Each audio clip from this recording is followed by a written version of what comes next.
Hey, what's up, man? What's going on, brother? Not too much. Good morning. Good morning. Good afternoon, I should say. Yeah, for us, it's still morning. Us musician type. Nice. Just give me 1 second, and I'm going to make sure we're live on All both right. Twitch and YouTube. Right on. And we are. Now I can close those tabs. So good morning. Again. Good morning. Afternoon for me. How you been, brother? Good, man. My name is Ian McDonald with Sick Drummer Magazine, and we're once again honored to have Mr. Flo Mounier with us from Cryptopsy. On this Saturday morning, it's beautiful in both Quebec and upstate New York. So we're just going to take a little bit of time and kind of talk about the new record and have a little bit of fun and see where it goes. Maybe some questions pop in from some users, and I'll throw them up on the screen as we go. And, we'll just see how it goes. Sounds good to me, man. Thank you for taking the time. I appreciate it. Lord Marco is in chat. Marco Petruzella. Good morning, sir. There we go. Hey, Lord Marco. Yeah, we can definitely ask Flo some questions. Super chat? I don't know what that is. Sorry, bittersweet. First of all, again, thanks for taking the time to do this morning. Thanks for having me again, man. Thank you. Yeah. Before we go into the record, before we went live here, you had mentioned about, preparation for the Juno Award. So that was like something I wanted to kind of touch on. For those who don't know, including myself, how does that process all work? Are you guys involved in that process? Is there any submissions, or is it totally just you were approached type of thing? How did that work? It's a submission. So actually, it was I believe it was Charles, ex-nuclear blast, that had mentioned it and that entered it for us. So for the last one, As Gomorrah Burns, that was submitted, and then it's a whole judgment process that's I guess a little bit complex and stuff. But yeah, I mean, we were shocked as anybody, but it's all good, Yeah, and how long was that process? Geez, I'm not sure. I mean, the ceremony is like a year after the album is the year release date, so or almost a year. I think it's the beginning of I think end of February. So yeah, we got it for 2024. Yeah. And you actually went to an actual ceremony? No, we were on tour with Atheist, our buddies from Atheist. So we found out about it actually the last show of the tour, right after coming on stage. I think Dylan, or was it Kelly, that says, "Hey, congratulations." We're like, "Oh, thanks. Yeah, it's a great last show." We're like, no, about the Juno. And we're like, "Oh man, that was it was a great way to end the tour, I guess." Nice. Yeah. But yeah, no, I mean, super cool, super honored. It only took over 32 years, but Is that all? We'll take it. Yeah, and you guys generally put out an album every couple of years. I mean, you guys have been pretty solid with your releases still. Well, we're on our 9th. I mean, we took some longer times than other times, I guess, in between some. But yeah, after COVID, we just all decided to go kind of on the same page and say, let's do this. Let's push. We got the time, we got the manpower, we got the best lineup ever. Let's just say, let's get it done. I'm quite happy with the results. Nice. It's always fun touring with. I mean, I haven't toured with, but I've hung around with Kelly and Dylan and those guys from Atheist on tours, and Kelly's a trip, man. I love that dude. Oh man, they're all awesome. Kelly's my brother. He's my smoking partner and everything. Yeah. He's awesome. We have fun, man. We have fun. We talk lots. The last time I saw him, I have a nickname now on Twitch with a lot of the friends that I have, different streamers, and there's this one guy who every time we see each other in a chat room, he just, he's like, "What's up, Pop-Tart?" And everyone's like, "Why are you calling Sick Drummer Pop-Tart?" And the last time I saw Kelly, he was on tour with Suffocation and Atheist, and I brought him a gift, a little package of, cannabis Pop-Tarts, like literal Pop-Tarts, and they're 800 milligrams, so 400 milligrams per Pop-Tart. And I'm like, dude, I know you know what you're doing, but be careful with these. And I swear to God, you're supposed to wear gloves even when you handle the package, because oh my, the liquid can seep through the fucking plastic, and it happened to me. Oh wow! Like when I got them and I brought them home and blah blah blah. There was like a few days in between when I was going to meet up with those guys on the bus. I literally was sitting around one night doing work on my computer, and it, like just like a train had hit me. I was out of my mind, like just stoned, and I'm like, "What the hell?" Oh and then wow! I realized a couple hours later, it's because I had touched that package. You know? Jeez! All right, don't ever get me those on tour, okay? No. Yeah, 400 milligram per, and yeah, Teaver, what's up, man? Yeah, 400 per Pop-Tart. I'm like, break these up into tiny chunks, you know? Absolutely, dude. It ruined me for like 4 or 5 hours. I was out of my. I don't like to get that high. I mean, I like to smoke, but yeah. And I'm not condoning that. I'm not promoting that. I'm just saying that's what I do. And that's the reason why I got the nickname Pop Tart. That's why I got the name Pop Tart. Jeez, man. Crazy kids. So apparently, I was, the talk of the tour because everybody on the bus got that, that Pop-Tarted. Oh man, that would have been. I mean, seeing Atheists and Suffocation, Pop-Tarts of that nature. I don't know, man. That could have been a movie in itself. Yeah, I just saw Suffocation last week, man. It was great. It was really, really hot though, man. It was bad. Oh man. I don't know how they were playing. I don't know how people were moshing, but they came out, and it had to be 98, 100 degrees in the venue. Oh. Yeah. But they are Suffo, and they crushed it as they do. As usual, I know. But as a drummer, I'm very aware of when it gets very humid. Oh man, it's not. I mean, luckily I have fans besides me, but it's rough, man. It's rough on my fingers trying to hold sticks too. But yeah, no, I mean, yeah, some venues I guess you'd think they'd turn up the AC a bit, but I don't know. You would think. I mean, this place is like, I don't know if you've ever seen the Water Street Music Hall in Rochester, but it's a sizable place, like 1,000 cap. Right. And it's an old warehouse on the river. So it's like the AC's there, but it just can't keep up because the back door's open all the time with people loading in and out. Yeah, it had to be open. And there had been some humid times last week as well, I'm sure, if I remember correctly. It was bad. It was bad for the whole week up here. I mean, those big fans you see on the side of a football game, like they had a couple of those, which helped, but not really. Yeah, been there, done that. I know the feeling. I'm sure. I do not envy that. I do not envy that at all. No, that's not fun. I'm just gonna go with the flow here. There's a guy in chat. There's someone in chat here that says, "Flo, you're my favorite drummer." Well, thank you. I'm happy to be able to send a question. I've always been amazed by Once Was Not, and I think it's the most impressive drum performance ever recorded on an album, especially that beat 3.5 minutes into, I won't even say this, Adesti Infidelis, I believe is how you pronounce it. So yeah. There's the question. Thanks. It's not really a question. I guess it's just a comment. Yeah, I mean, I'm trying to figure out what drum beat you're talking about, but that was pretty much off the floor recording. Thank you very much for that. That was an interesting album for sure. I'm not too sure about the drum beat though, but right. I know. Yeah, I know Adeste has a couple of them. I'm thinking he's probably thinking that the triplet switch hi-hat open close thing. Fast 2-pack, whatever. I understand myself, and I think he does too. Yeah, right on. No worries. Okay, so let's see here. So you mentioned it was the 9th recording, 9th full length. Yes. I believe it was 1 month ago today. It was released. Yes, the 20th of June. So yes. All right, so close enough. It's the 19th. Close enough, dude. Yep. How's it doing? I mean, I think it's doing very well. Lots of positive feedback, which is always great. We're really happy with the album ourselves as a band.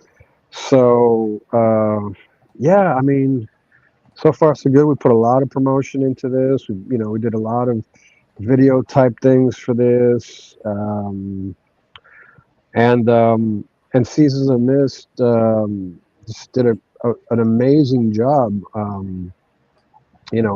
and really they enjoyed pushing it because they let us know that they enjoyed the album very much to begin with. So all all in all, just positive things, positive vibes, man. That's good. I've been hearing nothing but positive vibes about it, which we'll get into a little bit more in a minute. Great. And, I just want to say that we are live on YouTube and Twitch, and a lot of the people on Twitch just have crazy usernames. But I definitely want to call out as many as I can. So Tiber, thanks for joining us, and Burning, appreciate you. Disintegrate, appreciate you being here too on a Saturday. Appreciate it. So I was reading a bunch of stuff this past week about the record and stuff that you guys have released, statements on all the websites, especially Season of Mist. There's a nice little piece. Great label, by the way. I mean, they got to be one of the best still, in my opinion. They treat the bands amazing, and I'm glad you guys are on them. Yeah, so are we, man. I mean, I love these people to death. They're such a hardworking team. I've known Michael for so many years, and we've talked about Cryptopsy being on there forever. And then finally, when the opportunity came, I said I have to call Michael. We have to get this going because he knows what he's doing, and his team. I mean, Gordon's on the U.S. side. I mean, my God, he's been at it for forever. He's a gem. Will, a promotions guy in the States, is what a trooper. I mean, I can't say enough. It's been a pleasure so far working with him. That's for sure. Nice. What's up, Charles Mattingly? Welcome. Charles is one of the guys that works with Sick Drummer. Awesome. Coordinates some interviews, and when we do multi interview roundtables, he joins us. And this one was just me and you, though I didn't think I needed anybody else for this one. But we'll get you back on another one here soon, Charles. Thanks for fucking hanging out. Tiber says he saw Cryptopsy several times back in the day, and I remember asking you about how you sort of rock back and forth a little bit while you're blasting, and you said it helps you keep time. Mm-hmm. Is that still a technique you use? It's like it's not kind of it's more like the shoulders kind of going up and down, like a kind of a wave motion. So depending if it's in 4/4 or triplets or whatever, it kind of helps me keep that time and keep the flow going, if you wish. The flow? Yeah, the flow going. I have to incorporate that because there's no other word for it, but it's flow, FLOW, not FLO. I still use a bunch of different techniques that make it just easier for me. I mean, the easier it is for me to play, the easier it's for me to go fast, the more time I have to concentrate on touch, feel, and sound. So that's what I'm into. Nice. That or it's just really hot in the venue and you're doing that so you don't pass out. Give yourself a little breeze. Could be, man. Try to get into that fan stream, That's hilarious. What's up? I agree. Thanks for joining us. So one of the things I was reading that I said I did some reading, and I've listened to the album a couple times, by the way, start to finish. And thank you. I have more things to say about later, but in my opinion, it's top 3 of your releases. I would have to say. Oh, thanks, man. Appreciate it. It's wild. So you were quoted as saying, quote unquote, since our last album, I've developed some new techniques that make it easier for us to go even faster. Unquote. Yeah. How's that? What is that? What the fuck do you mean? Yeah, man. Yeah, maybe I shouldn't have been so develop new techniques. What I have developed is techniques that have to do with muscle building around the muscles I need in order to be able to make things easier. So new techniques as far as positioning, but it's also due to the resistance training that I do, at home, on tour, and stuff like that. It's I don't know, how can I describe this? I'll be very simple and brief. If I go for arm training, well, I'm gonna work on triceps a lot because I find that triceps help with the slower blast beats.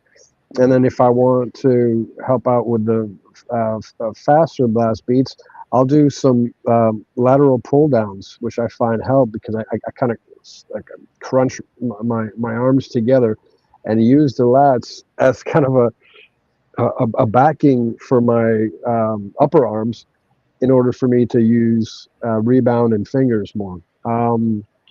It's hard for me uh, to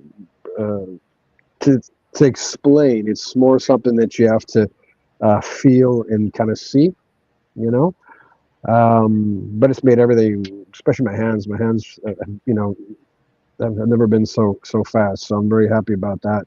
Um, so I mean, that's part of it, you know. But it's mostly it's like not a new drum technique as such. It's more of a new way to approach physical training so that it applies to the drums, which I've been dabbling with for, you know, over 20 years. So. Yeah, a couple years. Yeah, for sure. For sure. There are some like warm up things that I do that are fairly new over the last 2 years that have helped out a lot, but that's really weird and super hard to explain too. It's like an angling. I'll put it this way. When I warm up, I'll do match grip, but I'll also do traditional grip on both hands in order to develop all and warm up all the musculature in my forearms, not just, you know, the specific one that, you know, let's say close grip would do for forearms and fingers would do for forearms. So I'll do traditional. Do traditional grip on both hands in different angles to really utilize that burn everywhere, and that's loosened me up quite a bit as well. So. Is that something you do like on the bus? Do you have a pad on the bus where you annoy people, or do you do it like backstage beforehand? How long? I mean, I usually take pride in annoying as many people as possible with that. Sometimes I do it on the bus if we have like a bandwagon where we're alone. I did bring a pad, but usually I have these sticks with just the rubber tips, and I can just like, you know, practice on any kind of hard surface. Yeah. So I'll just go around and find a place where the guitarist is really close to me, and I'll just start warming up there. And payback time.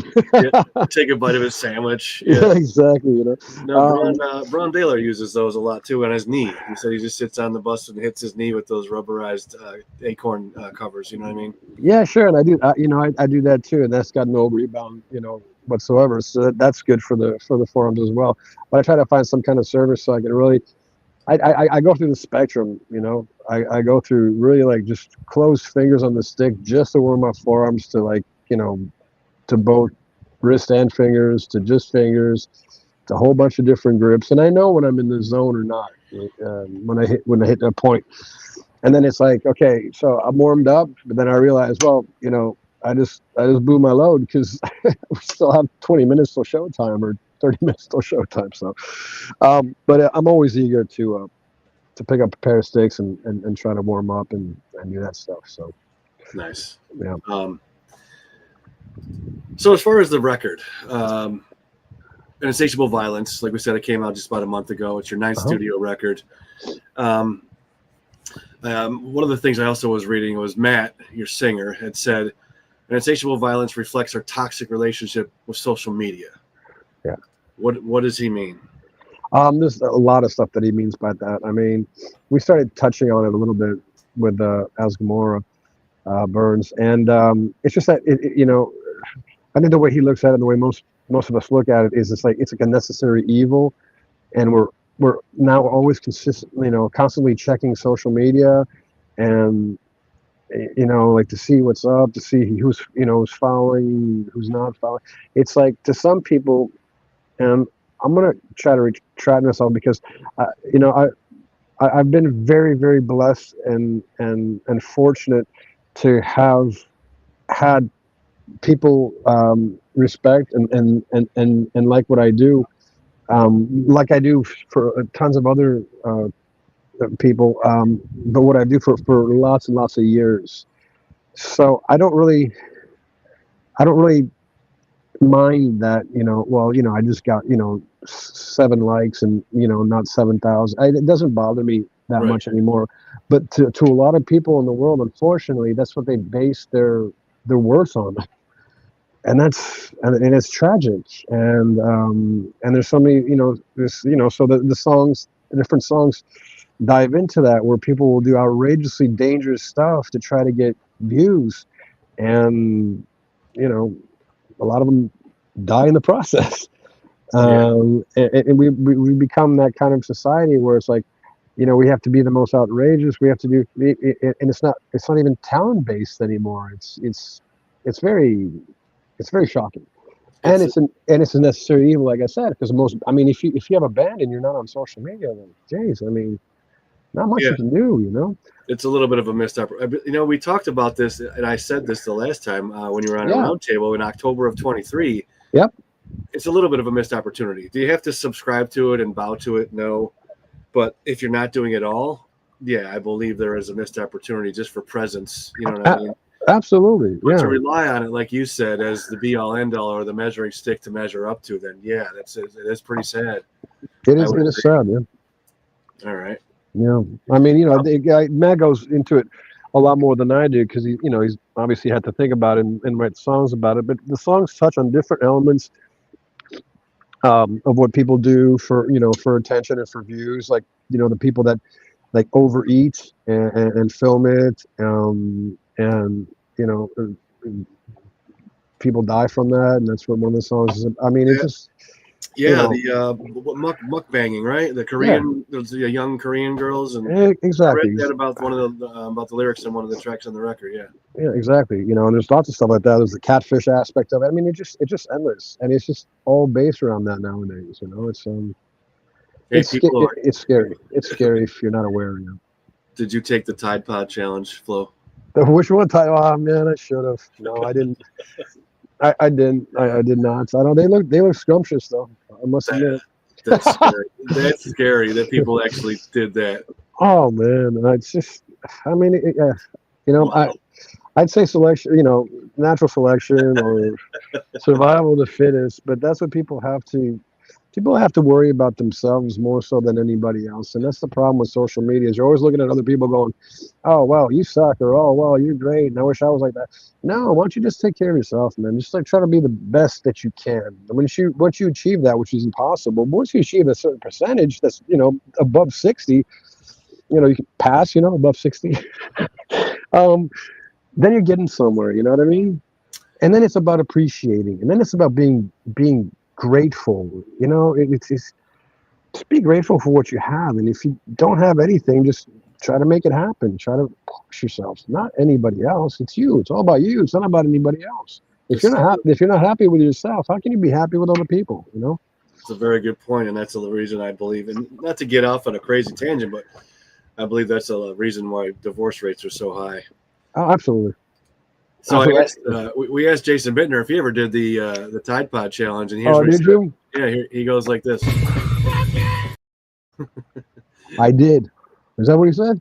No, he said it's a clip from behind Dave Lombardo at NAMM. Oh, it's the same one we used last time. It's the same one. Nice. I got to play it every time because I told him I would. He's a funny dude. He's a great dude, man, and Shadows Fall just had a day named after them in Maryland. There's an official, like the governor or the mayor gave them yesterday. Was announced. It happened a couple weeks ago, but they revealed it yesterday that there's now an official Shadows Fall Day in their town to be recognized by all who bear such enter such town. Oh my, man, that's awesome! Cool is that, Congratulations, Jason. Yeah, you got a Juno. He's got a fucking day. You guys are doing all right. Who knew? Death metal would be so popular. What's up, Bad Vibes? Welcome. What's up, Damo Drummer? We got a homie from Australia in chat. Sweet. Killer player. Dr. Mad Zappa is in chat also. Thanks for joining us. And I did see that was you, James Duality. Yes, I did.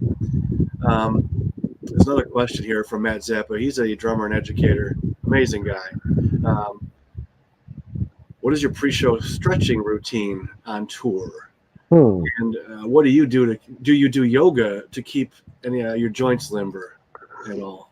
Okay. No, I don't do yoga. I do a lot of stretching, like a lot of leg stretching, where it's like try to get my flexibility is, um, you know, um, hitting as much as possible. So I mean, um, are you guys hearing that? 'Cause my phone's going off. Hang on a second.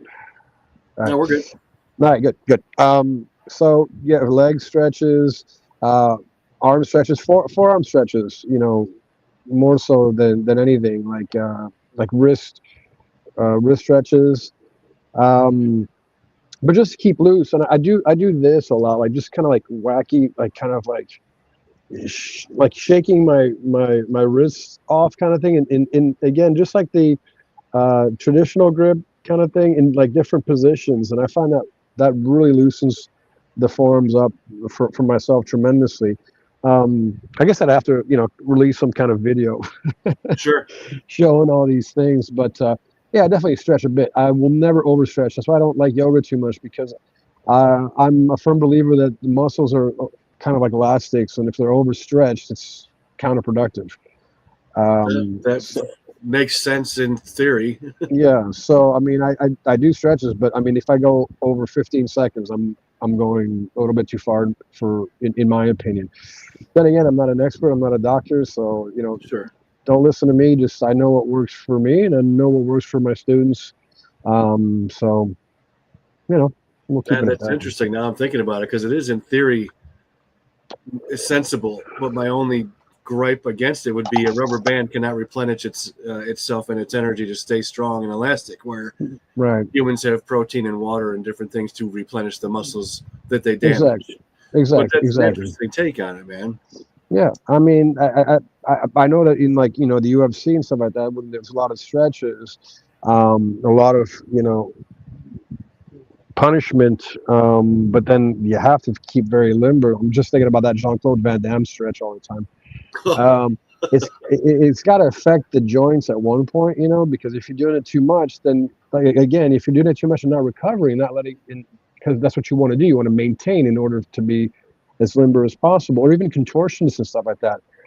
I have a feeling that, and I have to look into it because maybe I'm just talking through my head, but that there's got to be some bone-on-bone issues at one point where your muscles aren't stretching your bones the way they're supposed to. And there's issues for sure. Knees are the first thing I'm thinking about, and even with different drum techniques, that some things aren't meant to be done in a certain position, and it could be a problem if overdone. So I guess everything in moderation, kids. I just by the way switch to that, but yeah, everything in moderation. I misspoke. I said Maryland. I meant Massachusetts. Thank you for the correction. All right, on. Dr. Matt, for Shadows Fall. Oh, my tongue didn't say what I wanted it to say. Negative Audio has a question about how you set up your snare, as far as thick or thin batter, and it might as well say if the reso head has any bearing on that as well. Reso head is super important for my sound, and I crank that reso head a lot, and that helps the top, the batter head. And for batter head, I tend to crank it as well, just to get like a nice rebound for the blast beats and stuff. The way I set my snare is pretty flat. I'd almost say like almost completely flat. And I guess it's not too high. I'm not too high over my knees. I guess it's weird. Maybe YouTube videos can explain it a little bit more. Some sick drummer YouTube videos that you can check of my setup and me playing. But it's pretty much been the same for a long time, and I prefer not having an angle, and that's just personal choice. It's just a rim shot kind of choice. It's easier for me to rim shot like that way and get different sounds, because like I said before, I really enjoy getting a touch and sounds from the drums. So I guess I position them in a way where I can rim shot on pretty much everything, toms as well. So. Mm-hmm.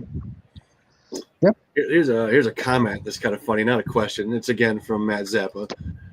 He said, Flo, my old band made me a What Would Jesus Do bracelet that said, What would Flo do? Their answer was to play it faster and cleaner. Oh, thank you. Appreciate That's it. funny. All right. James, I'm going to try and make sense of this. It's hard for me to read with everything else that's going on my screen here, but regarding how much Jan contributed to the writing process of the album versus other members, which the album we were talking about a few minutes ago. Any other information Flo could give about how that album came to be that might set it apart from other albums? So let's take that and make that into a question. Forget that it's about one album in particular. How much Once Was Not was what he was talking about. Okay. So how would that come to be, and what's the process in the band to try and differentiate one record to the next so they don't sound the same, I guess, is what's happening here in the question. Oh, okay. Yeah, it seems like a two-part question. Yeah, Once Was Not was jammed a lot, like live jams and stuff like that. Whereas most of them afterwards were kind of like studio composed, where Chris and I would go in and put pieces together and ideas. It just we don't really. I mean, we do have little things that we want to do. We want, it's Cryptopsy. It's got to, continue to be Cryptopsy. There's elements, old school elements that we do maintain and we want to maintain, and there's also new school elements that we have to incorporate and that we want to incorporate with, like, again, new techniques or whatever, or new little ideas that we have. So it's just, but we don't set out to, like, well, this has to sound like this and this has to sound like that. We give ourselves some little guidelines, if you wish, but it's what comes out, and we only release what we enjoy. And if we start on a path of a song that we don't, like, we'll scrap it. So we rarely have any, if at all, any B-sides or anything like that. It's a great question, but it's a very hard answer, because it's all relevant to how we're feeling at the moment we're composing or what's coming out, and there's no set plan or match necessarily. Let's say with this one, with the latest one, An Insatiable Violence, we wanted to do something just a little bit darker. We wanted to create instead of creating like black metal type riffs, we wanted to create something that was more gloomy, that was a little bit more melancholy, if you wish, in the riffing, that in the melodies and stuff like that. So we set out to do that. We set out to at first do something that was a little bit more groovy and a little bit more pocket, and then just ended up completely the opposite, where there's more blast beats and there's more double bass, and so yeah. And that's when you're in studio. So there's no really set plan. It is what it is in the moment. And you're answering some of my questions and bringing up other ones as you speak. Well, good. And this goes along, and I have something to add to that too, because I wrote this down earlier. Like a song like The Great Deception, to me, when I listened to it the first time, it was very different for your sound. Like you mentioned, keeping elements of old and elements of new. That would be a good example of one for me, because to me it had like some very ambient orchestrated elements to the sound in the background that were reminiscent to me, like from sounds like, Septic Flesh Communion record, or, Matt sounding like, Corpse Grinder type of vocal lines. And there's a nice mix to the old and the new, especially amongst in that song. But the whole record in particular has a nice mix of old and new. But that song in particular stood out to me and gave me a lot of old Septic Flesh vibes, which I thought was fucking awesome. Cool. Yeah, thanks, man. I mean, it's it's not really intentional. It's just the way that it comes out. If there's if Chris comes out with a really cool riff, he's like, oh, I'm not sure if we can use this. So, well, why don't we try using it? And maybe and he's like, oh yeah, cool. And then we can combine it. And sometimes, like I said, it works, and sometimes it doesn't work. But he's got so many great ideas that I could just honestly say we have plenty more to go. Right. He's just like a writing machine, and he's a genius. He's got such a good ear, and it's yeah. And doing songs like that, like we always want to do a mix too. We don't want to have an album, that sounds exactly the same from beginning to end, because that's just for us, it's just a little bit mundane. So Right. we try to throw things in. We try to throw that pipe wrench into the spokes. There's a lot more questions popping in than I had anticipated, so I'm going to talk a little bit quicker here. I want to try and get as many in as I can. I don't want to keep you all day, but these go along with what we're talking about.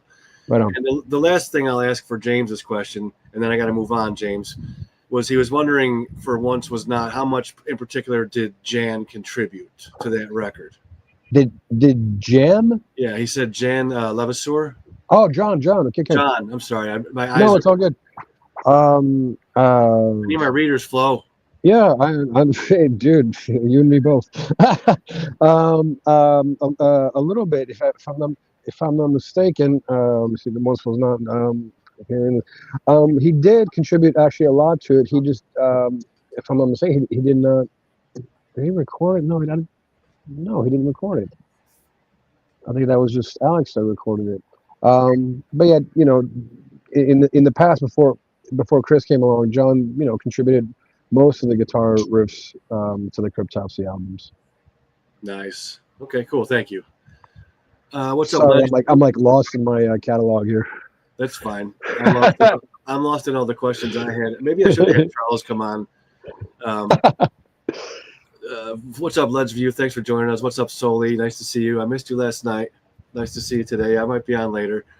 And then as far as the composition and practicing and jamming, I know you don't practice much anymore these days because you just don't have the time, and you don't need to because you're busy playing and touring. How much of it happens in real life, in IRL? And how much of it happens across the webs, like with the entire band? Well, I mean, lately I have like a little practice pad thing set up at home and stuff, but not a drum set.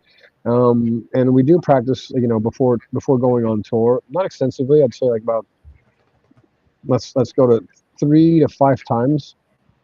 But I mean, for sure, I miss just being by myself and playing.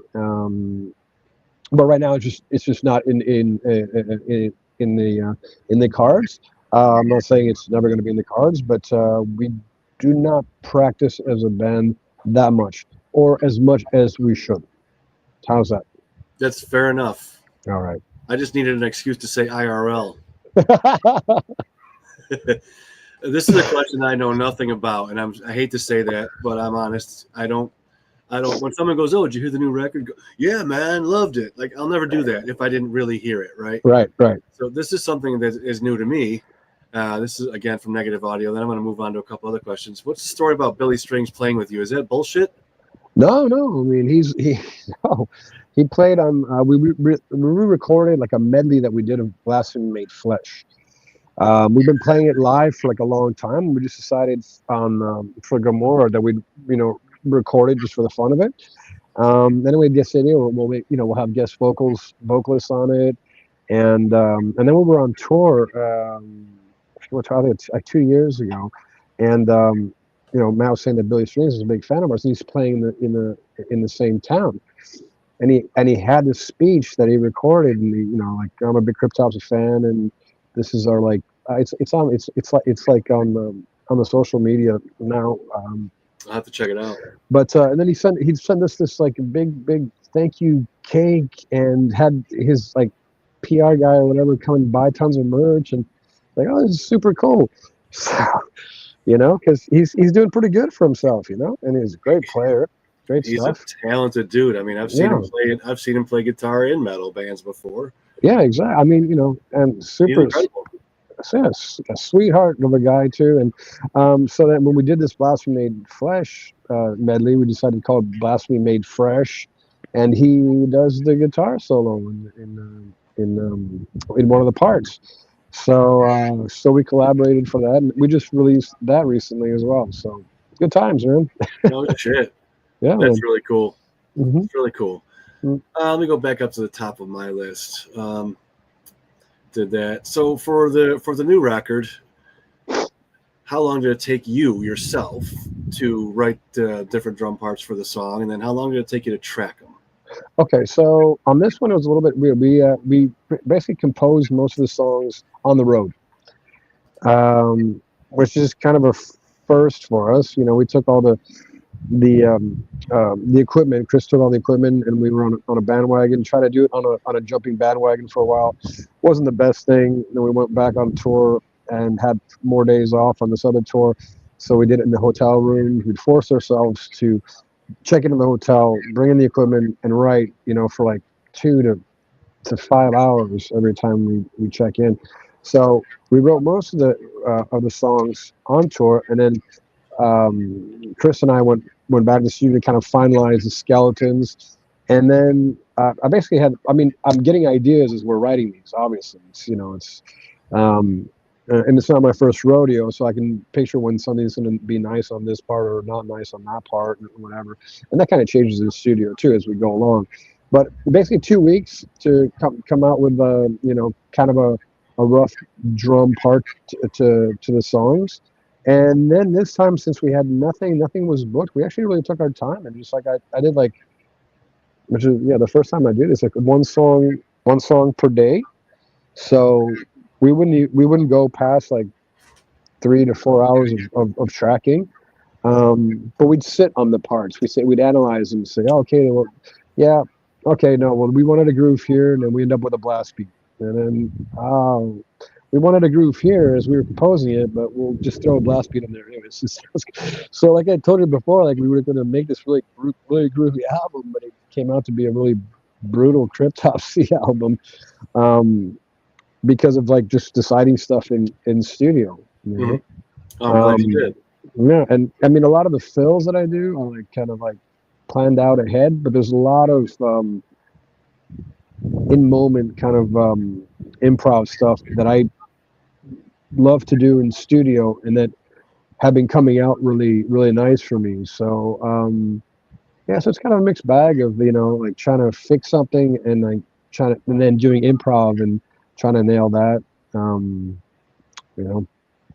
It's times have changed. It used to be like it was like religious 3 to 4 times a week practice, jamming all together, to now it's more like listening and hearing things and trying to create and forcing yourself to be able to pull it off. It's a different kind of concept, but I enjoy both. So. Yeah, one day you're younger and you're out and you're just playing every day. Then you wake up one morning and your wife's out thrifting, right? Yep, absolutely. Sorry. What's up here? This is cool. Don't be sorry. We got somebody in chat. Kaiser, I'm sorry if I'm pronouncing that wrong, but good morning and cheers from Vienna. Thanks for joining us from Vienna. That's cool. Right on. Here's another nice little surprise. Guess who's in chat now? I haven't talked to this kid, and I don't know, man, it's been about a year, Dave. I apologize. I hope you're well, but Dave Colross Jr. just chat. The man himself. What's up, Flo? Hales, congrats on the new record. Just popping in to say what's up. What is up, Mr. Colross Jr., dude? Thanks for popping in. Thank you, brother. Appreciate it. Oh, you're such a good kid. Absolutely. We got to talk soon, man. In fact, I was going to call his old man last night and see if he wanted to jump in here and say hi to you, but Dave does not like being on video. I've been trying to talk him into it for years. He doesn't want to do a round table. He said one of these days he'll jump on and he'll do a one-on-one like we're doing, but we haven't talked in a little while. Life gets in the way. Guys in the way. Good looking man, though. Come on, Dave. I will quote John Lennon, life is what happens to you while you're busy making other plans. Yeah, exactly, brother. That's true as shit. Uh-huh. If I missed any comments here, I'm sorry. I don't think I did, but which song to you was? There's one song in the new record. I don't know the name. I'm sorry, but it starts off where you're blasting kind of slow, and in the same stanza or 4 bars or whatever, the blast just speeds way up. Right. The intro to the song. Right. That was reminiscent to me of some of the stuff from even None So Vile. So, again, taking the old and mixing it with the new. Yeah, it's the same like tempo. I'm just changing the time signature on it, to triplets, it kind of in and out. It's insane. Yeah, and that's the second one. Geez, I don't, I'm horrible with names, but that's the second song on the album. Is it the second one? Yeah, I can tell you right now because I have it pulled up, which will be there Until you go. There's Nothing Left. And I should know, I've been doing this live for the past tour, so, but. Hang on, let me just play this for a second.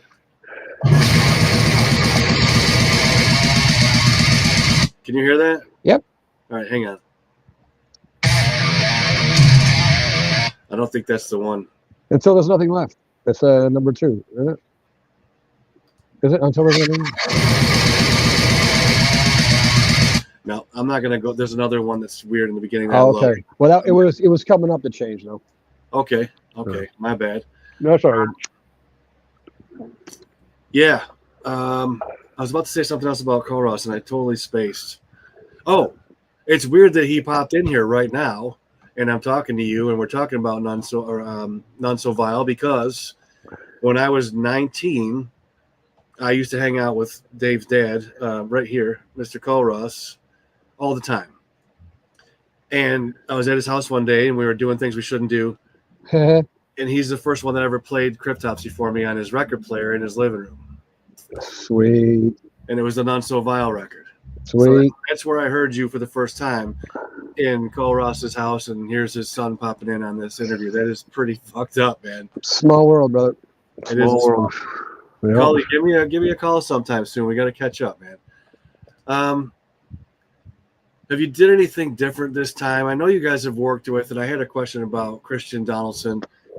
You know, if anybody doesn't know who Christian Donaldson's studio is, he's a recording, mixing, and mastering engineer in Montreal, Quebec, and he's worked with bands like, Ingested, The Agonist, Shadow of Intent, Despised Icon, Neuraxis, Suffo, Beyond Creation. I mean, the guy's done an amazing library of work.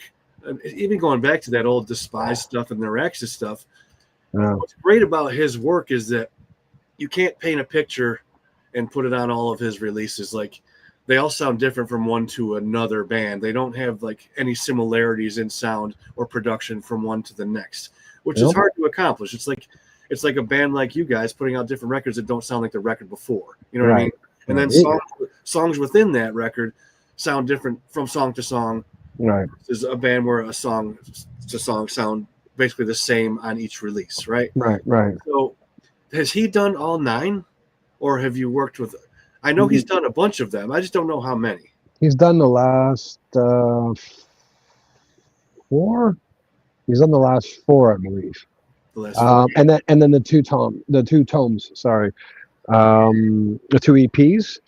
So, I mean, yeah, he's a genius. And the thing is that people don't realize is his ear is unmatched. He's got such an amazing ear for frequencies and all that stuff. And I appreciate you did say that, because you're absolutely right. A lot of engineers are like, oh, well, this is what I use. This is my sound, and you're going to sound like this. And he doesn't do that at all. He actually works with the bands, and he works with the individual musicians so well. And he's so patient, and he's got great ideas, to throw at him. So it's kind of a producer type of thing, as well. I mean, yeah, Chris is he's amazing. He's a gem. No, absolutely.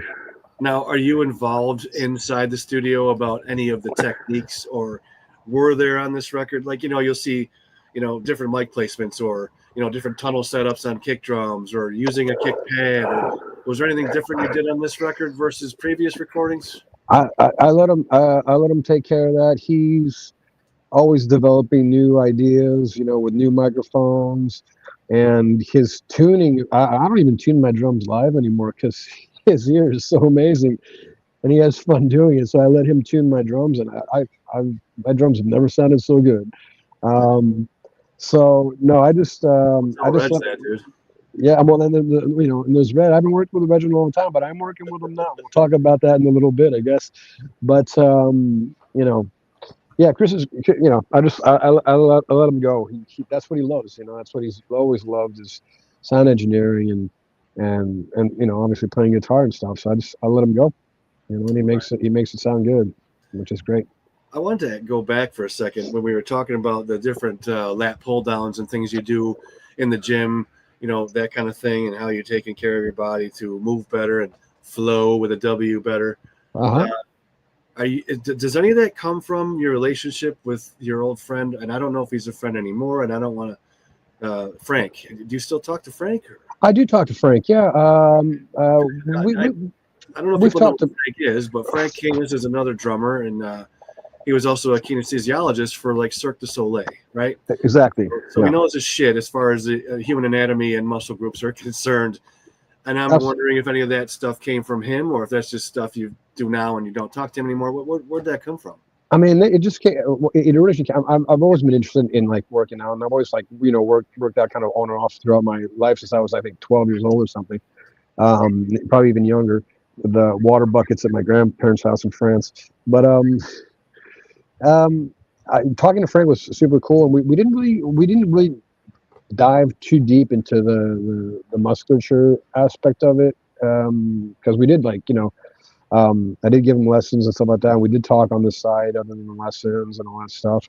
Haven't spoken to him face to face in a little bit, but we exchanged messages and stuff like that. It just came from me trying to figure out what I could do to better myself, better my playing. Because I know it comes a lot from the physical aspect of it. I did a personal training certificate course to try to know a little bit more about that stuff, and it helped quite a bit. And at one point when I had my house, I did I had a full-on gym and the recording studio.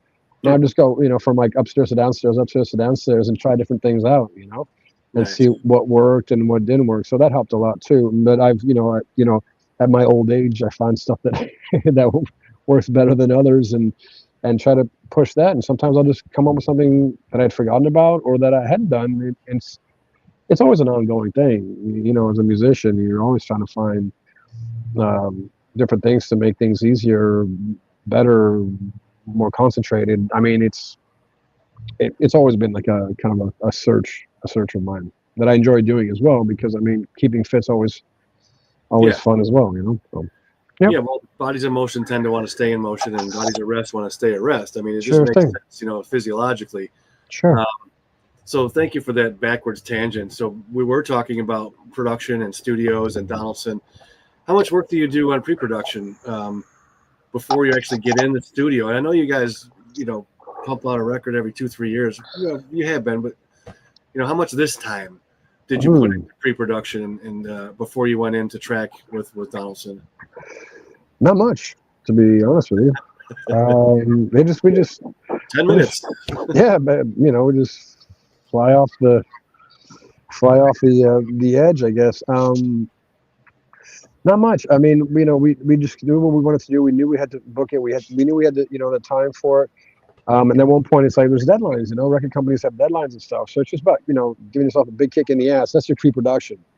It's a swift kick in the ass, and then and then just getting it done and being motivated to do it. And it's just like anything. Sometimes like, oh, I wish I could have had another week or something like that. But once you're into it, just like working out kind of thing. You do your first set of push-ups, and you keep going. You know what I mean?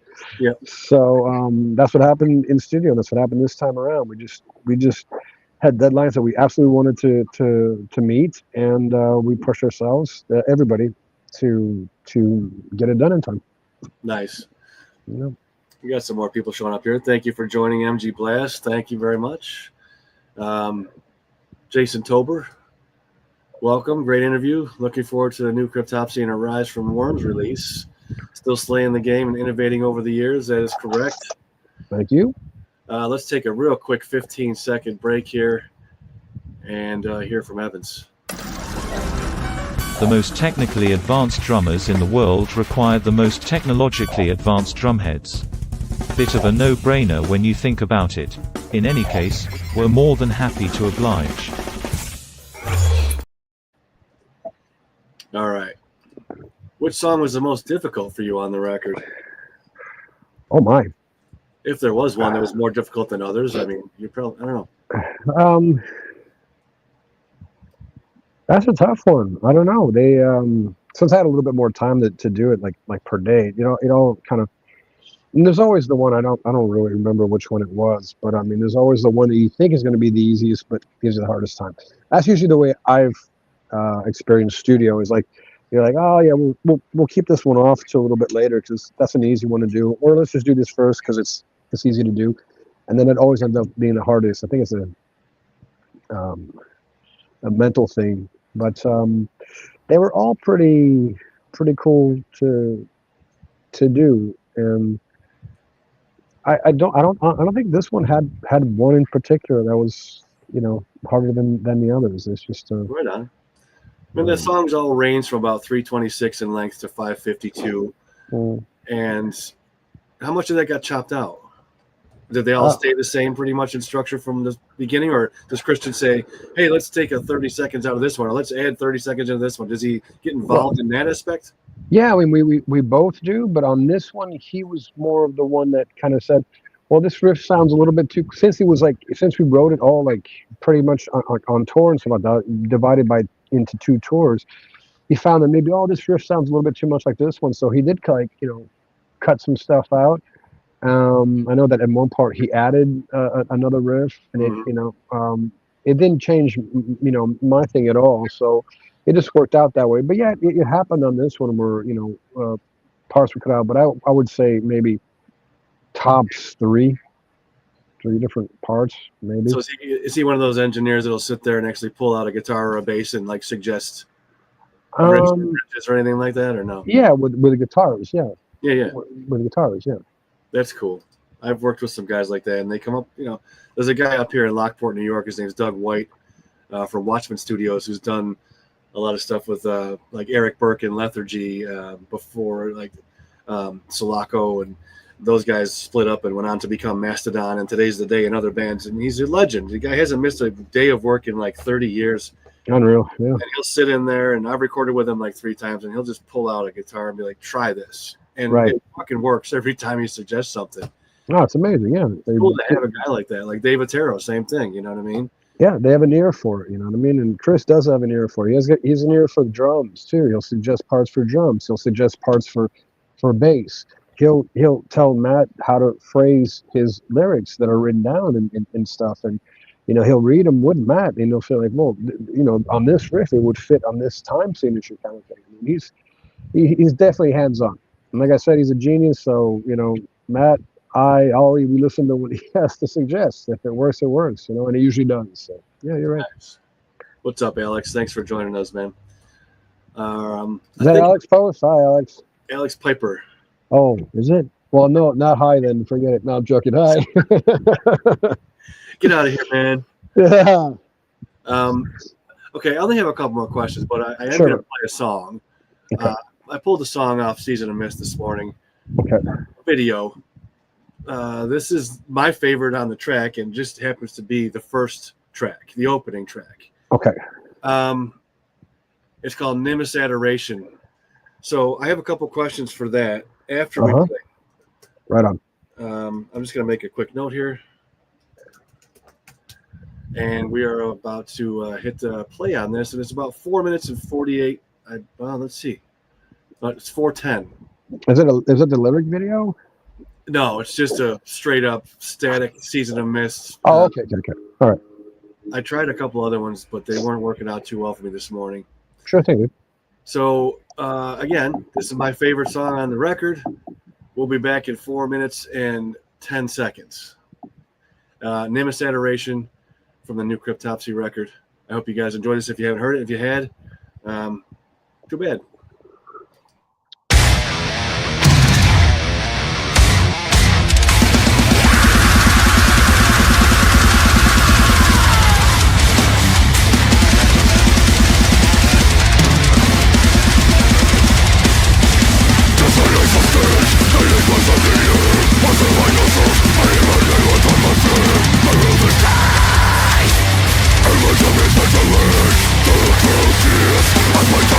I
Man, Uh, I could listen to that song on repeat all day. easy listening on a Saturday, huh? And I get a lot of Corpse Grinder from Matt on this one. Yeah, his voice is really he's really worked on his voice a lot, just to get highs, lows. I mean, a nice range that he loves, and we all love very much, actually. Just ridiculous. Thank you, man. Thank you, man. There's something here. What is this here? I can't pronounce this because it's in French. So can you see the screen pretty good? Oh, well, I can't see. Oh my, no, that's very This is small. someone, Manu Bogard. Okay. Really sick album. The video clip, Make Me Some Char de Poule. Char de Poule, chills, goosebumps. Okay. There you go. That's funny. Right on. Thank you, Manu. Dude, I was sitting here just banging my head, man. Is it too early for me to bang my head at 52 years old on a Saturday? I think not, Flo. I mean, to each their own. I don't want to hurt. I don't want to pull a muscle though. Yeah, right. To go out and do my bush trimming later. Yeah, you got some fun stuff to do later on. Don't hurt yourself. Yeah, the fun stuff will be happening when I'm done with the yard work. Exactly. So, the lyrical content and the song structures, the song naming is also what I'd call it intelligent. And I know that Matt's, passionate about, atrocities in the world and things like that. What does the Nimbus Adoration mean? Do you know? Oh my God. Nimbus Adoration. That's actually it's the Korean thing, isn't it? Hang on, let me just. If I could, no, I can't get away from this. Nimbus Adoration is. I think that's the Korean trend there. Oh, is that the one that was like the overeating? I'm pretty sure that's what it is. Yeah. Nimbus, or is it? Frig. That's all right. I can check. Frig. No, because we were looking it up like together for that song title, like the synonyms and stuff like that. Nimbus. I think it is, but then again, it sounds like Star Trek or something to me. Yeah. But then again, my brain is fried because it is Saturday. So. Oh, it means too much or exceedingly. That's what I think it is. Yeah. That's right. He uses the phrase to describe the overwhelming nature of mukbang videos and the excessive food consumption. There you go. In essence, Nimbus adoration translates to excessive adoration or adoration of too much. Exactly. So I wasn't that far off. I thought it was a different song. That's the one. Yeah, you're not old, Manu. First album, 1994. Yeah. You're only as old as you think. Yeah, exactly. Flo, are you still in touch with any of the old members? We are in touch with Mike DeSalvo. We are in touch with Lord Worm. Miguel Roy, one of our ex-guitar players.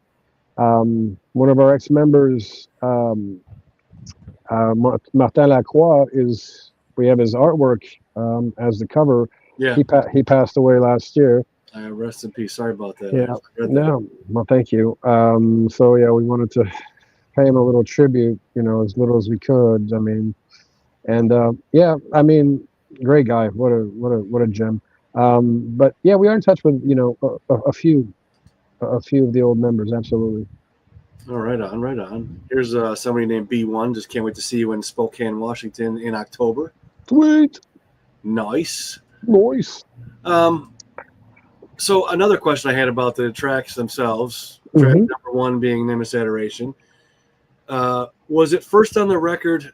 It could be two reasons or no reason at all. Right. My thought was it's a favorite collective from the band, so it got put first, or is there more to the story of how the songs evolve from one to another on the song record, making it a story from first to last?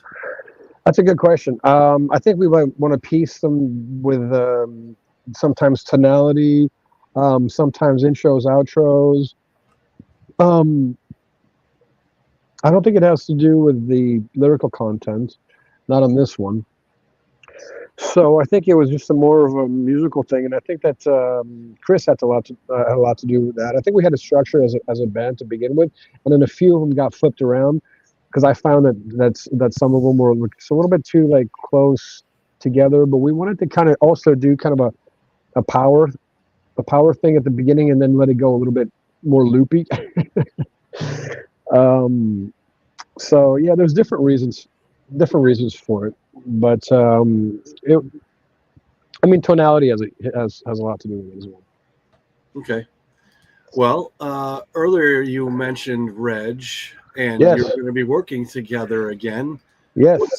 What can you tell us about that, or anything you can say or can't say? It's up to you. But how, in what capacity will you be working with Reg? And if you guys don't know Reg, he's a longtime friend of Flo. I've known Reg for many years.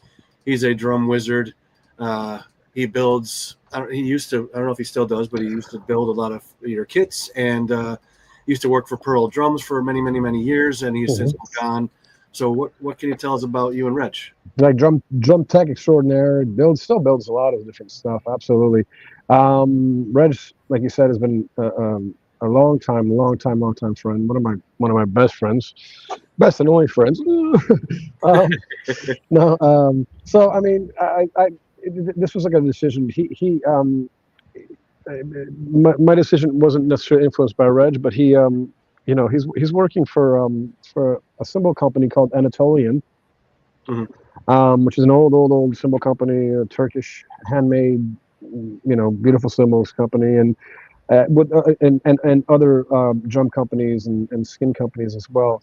For a great guy out of Toronto, called Michael Frelich, and I was having kind of a decision to make recently because I play with Pearl, I play with Big Firth, I play with Evans heads, Roland electronics, Axis pedals, Shure microphones, and I was with Sabian for a super long time, and I was kind of bummed out because of just different things, communication things, sound things, and I was just at this crossroads for cymbals, right?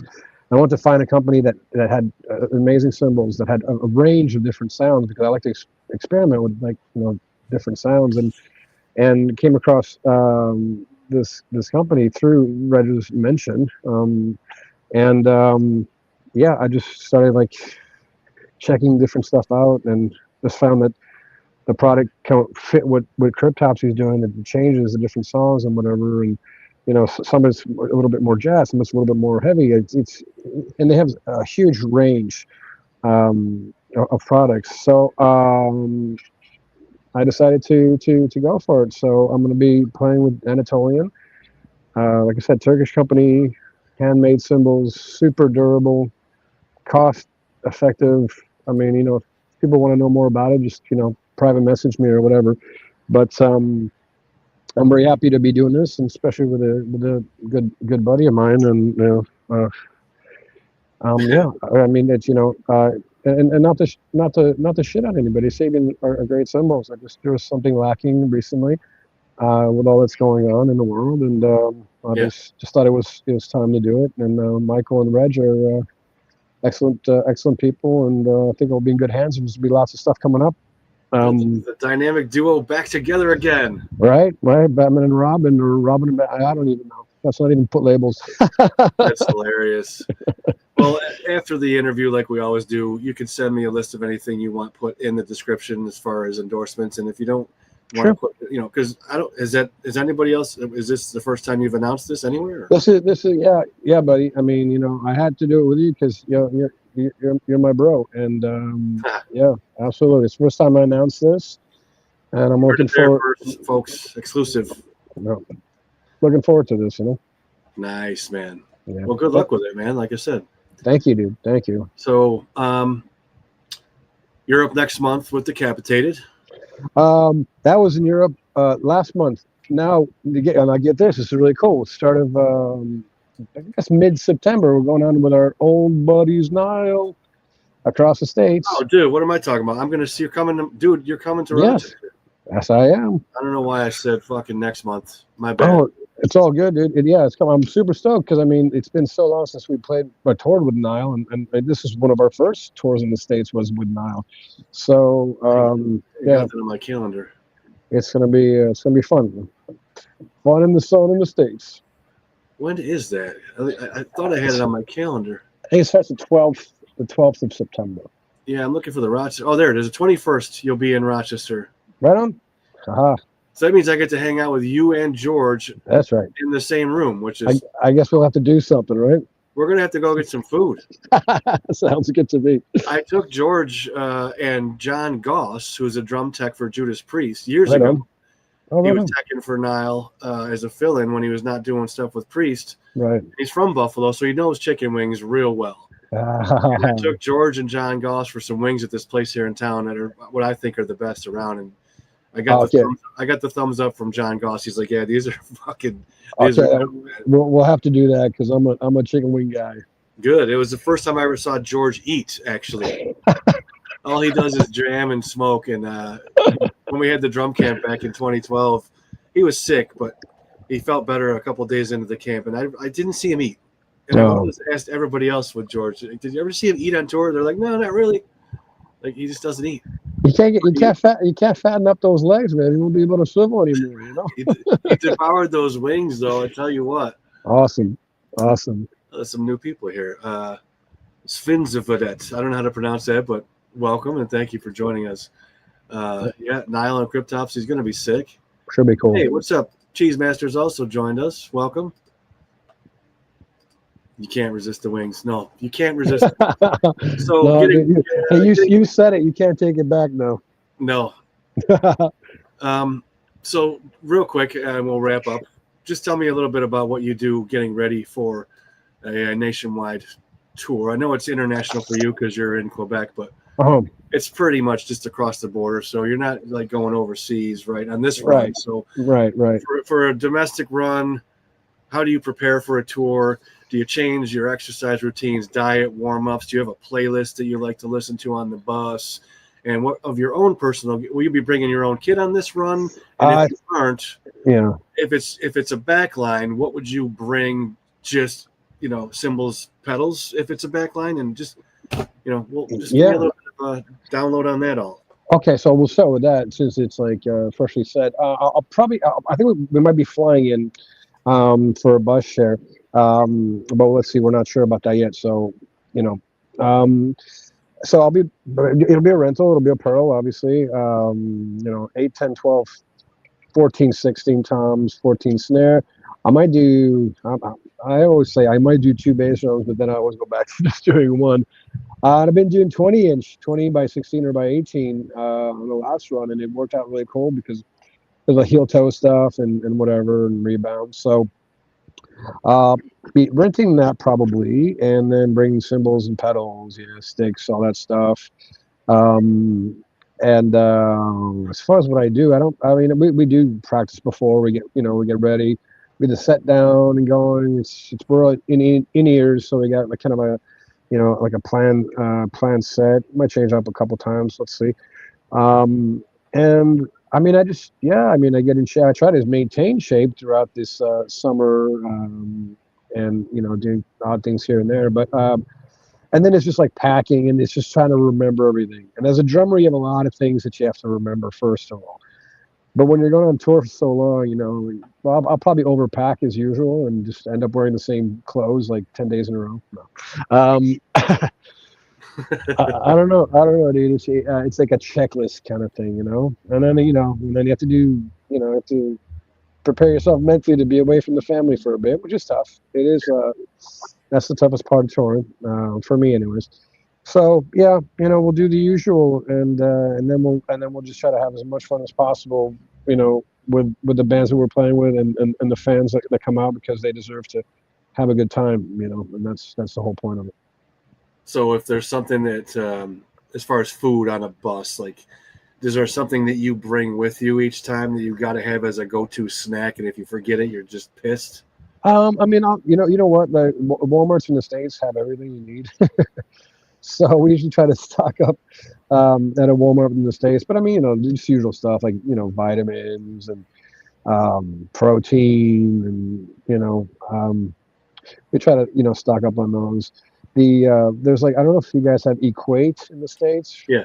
Okay, so we'll get those Equate 30 grams of protein shakes there, because those are always handy to have whenever you need some food and stuff. So, just stupid stuff like that. And then try to figure out, like, well, let's get like a shaker and a plastic microwavable bowl, or metal or glass microwavable, just like silly things like that. It's like you have to basically live somewhere else for a month to a month and a half, and you have to prepare all these things. And once you get there, you should say, oh, well, I should have brought this, or I should have brought this much. And then there's the bunk pimping, which I'm pretty good at, is just buying like little tablets and all that stuff, and having that double-sided tape and pimping up your bunk so that your little coffin is comfortable for a month. So, yeah, shout out to Equate. That's about it, dude.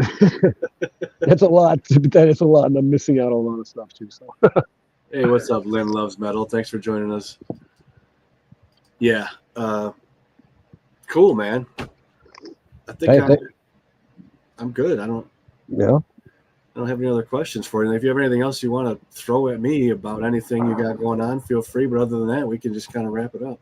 I mean, I'm good, man. I think you got some work to do outside, and I just want to again tell you how much I appreciate you having me on, and the support that you've given myself and Cryptopsy over the years, brother. It's greatly appreciated, man. Thank you, sir. You're very welcome. You're very welcome. Thank you, and I will see you in September. Absolutely, man. Absolutely. And let's get a round table going. Yeah, we can do that. And I'll bring some chicken wings. We don't have to worry about going out. I know you guys will be strapped for time on that tour, setting up and all that shit. So maybe I'll just bring chicken wings to you. And the venue you're playing in has a great upstairs. It's just empty and huge. Oh, sweet. There's couches and a pool table. And we'll have a chit chat. Yeah, for sure. For sure. So again, everybody that chopped in here, thank you for joining us. Thank you for the questions. If you haven't already gone and bought the new record, please do so. We will update the video a little later today with all the links you want to have added. I mean, I know the standard ones, but if there's anything else you want me to throw in there, just let me know when it goes live. Right on. We look forward to the next one. Thank you very much, brother. And thank you guys for joining in. If this person brings a symbol to the Spokane show, will you sign it? Absolutely. There you go. B1. You got to put an O in front of that so you could be OB1. And as long as it's a splash symbol, don't bring no fucking like 22-inch ride. you might not be past security, but yeah, they won't let you in. As long as, and if it's a UFIP, you're gonna need help to carry that, man. Those things. All right, guys, I'll probably be on Twitch later tonight playing. We'll see. But Flo, fucking legend, man. Thank you so brother. much. Safe travels. Thank you very much. And I'm gonna just hit end stream, but just hold tight for a second, and we'll see you all on the next one, man. We're done. Enjoy your weekend, everybody. Thank you.